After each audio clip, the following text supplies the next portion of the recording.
This video aims to highlight some of the main Townscape features shown throughout the centre of Oxford. I will use Gordon Cullen's theory on zero vision to analyse how these features create a unique sense of place.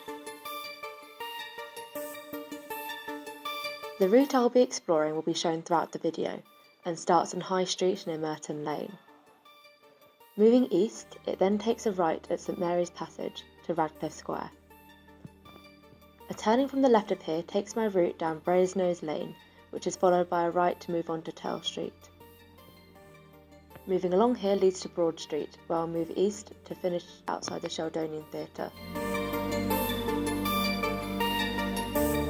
High Street, also known as the High, is the major approach leading to the centre of Oxford from the east.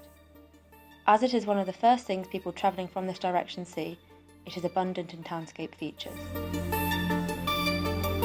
As the pedestrian walks along the High, the eye lingers on the elaborate facades of the buildings which show elements of colour, texture and shape, known as intricacies.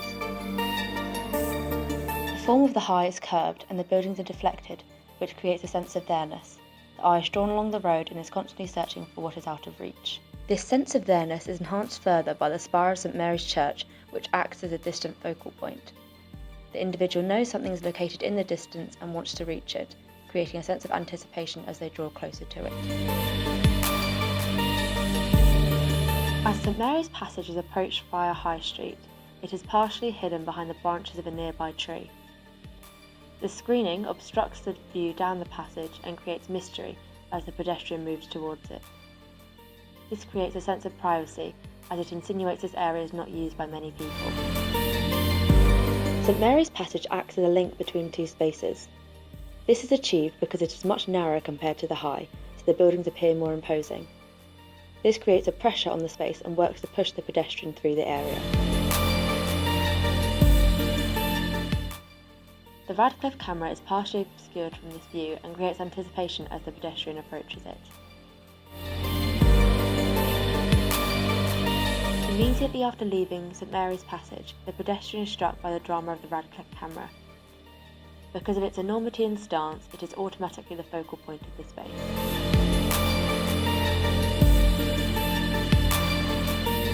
The enclosed setting the Radcliffe camera is in adds to its intimidating nature.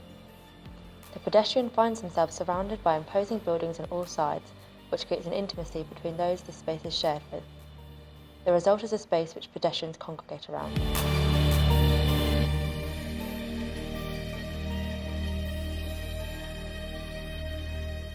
This lane can be viewed as separate from Radcliffe Square because of the change in flooring. While Radcliffe Square is cobbled, Brasenose Lane is mostly tarmac with a line of cobbles running through the centre. The change of material may show pedestrians that this is the way to leave the square, however it keeps continuous with the theme of the area. As the pedestrian walks down Brasenose Lane, the deflected buildings produce a sense of here and there. The mystery of there pulls the pedestrian to the next space. Once the pedestrian emerges from Brasenose Lane and faces down Tell Street, there is a change in the hierarchy of the street user. Replacing the pedestrianised tarmac and cobbles is a new, straight road, which seems out of place given the narrow gap between the buildings. Immediately, the end of Tell Street can be seen. This offers the pedestrian an insight into what lies beyond this road and creates a sense of there-ness, thus pulling the pedestrian through the space. It is clear from the car dominance and sense of there-ness that this is a space which one walks through immediately instead of staying in.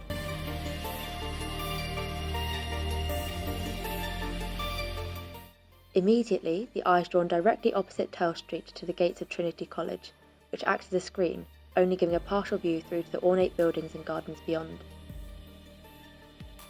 This gate acts as a boundary between public realm and the private, captured space.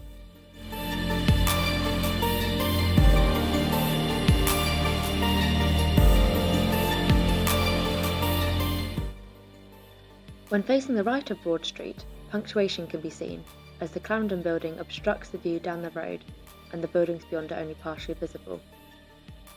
This makes pedestrians curious as to what lies beyond.